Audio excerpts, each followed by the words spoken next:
So what I talk about today are not based on any privileged revelation, but simply my own attempt to read the signs of the times in the church in Africa. I would like to organize my thoughts and ideas around six trends. They are not exhaustive. Some of them overlap to the point that I believe they form a cluster of trends. Again, I want to repeat, but the point is that in a culture that is predominantly oral, we don't talk about them sufficiently. Yet, on some of these trends, the fate and the future of the church in Africa intersects very strongly with the situation of the world church and the rest of society. And I believe that talking about these trends can offer us some useful insights.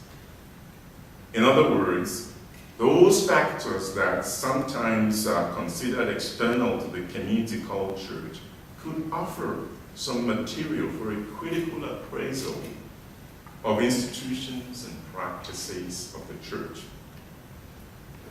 I want to say there's nothing new or unusual about this approach. Vatican II said as much in its document Gaudium Spes.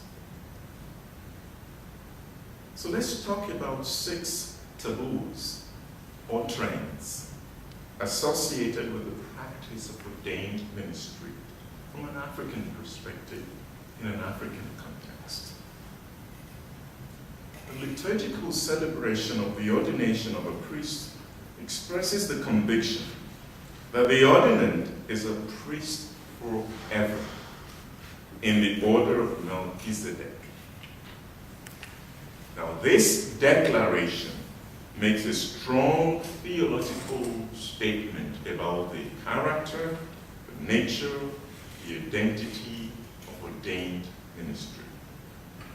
The principal elements of this claim presents this ministry as a permanent call to service of divine providence exercised in the church after the example of Christ.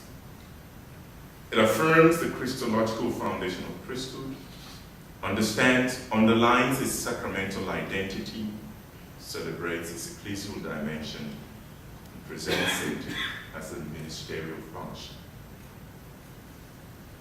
The first trend that I would like to mention concerns gender-inclusive theological education. I am aware that talking about the role and status of women in the church causes unease and anxiety. Some religious leaders consider it a taboo issue. I'm talking about trends, not trying to challenge dogma.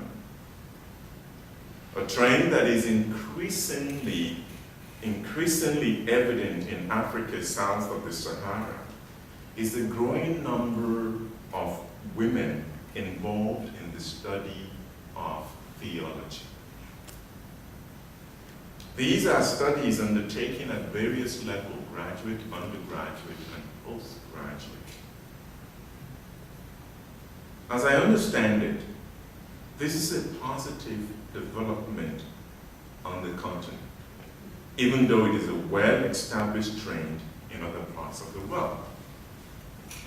If theology is faith seeking understanding, we can suppose that women who undertake theological studies will express their understanding of God, faith, and church in ways that not only confirm or affirm, but also challenge and enrich some institutions, beliefs, and practices in church as well as in society.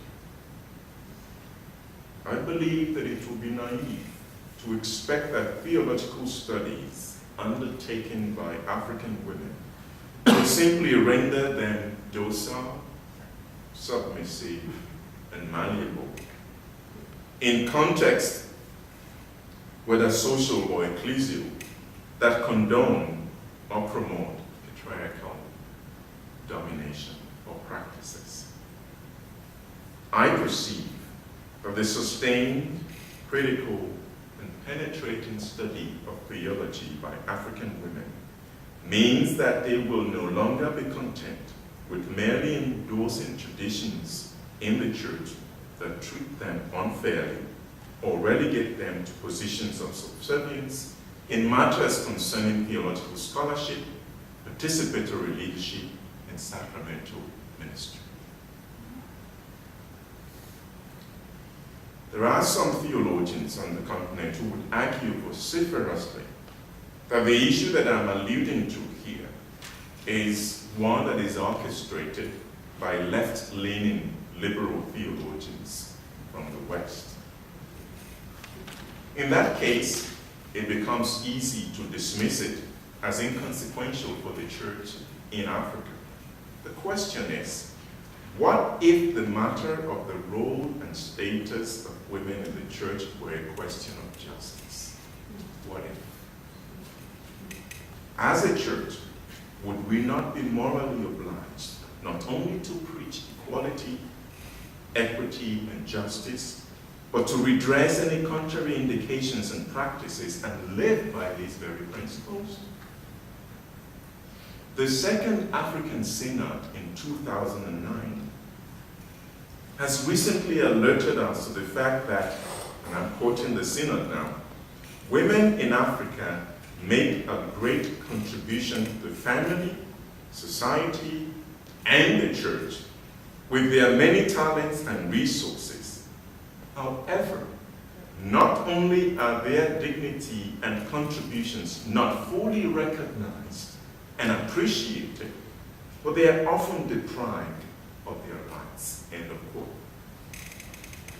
And so the Synod's demand for, quote, greater integration of women into church structures and decision-making processes has implications for the conception and practice of leadership and ministry in the church in Africa.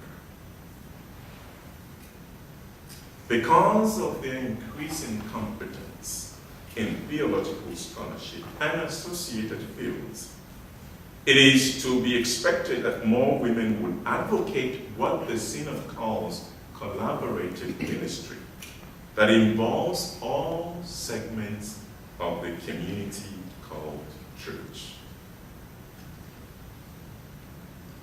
I would like to come back to this issue next week.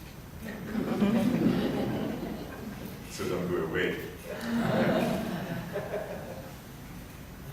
I would like now to talk about another trend, a taboo question, that I call the economics of priestly vocation in Africa. One of the common prejudices that Africans seeking priestly vocation have had to contend with is the idea that we seek priesthood as a means of what they call upward social mobility. We don't often speak about it, but it is tacitly assumed. In other words, the motive for priestly vocation is simply reduced to the pursuit of career, status, and access to economic benefits and security. This prejudice, of course, is not peculiar to Africa. There is anecdotal evidence to suggest that in the West, the increase in vocations generally mirrored social and economic trends. For example, there was a time when it was actually argued that vocations grew in inverse proportion to economic regression. Therefore, it was relatively easy to assume that vocation to the priesthood and religious life offered a better option to young men and women from economically deprived backgrounds. Today, interestingly, the argument is being reversed.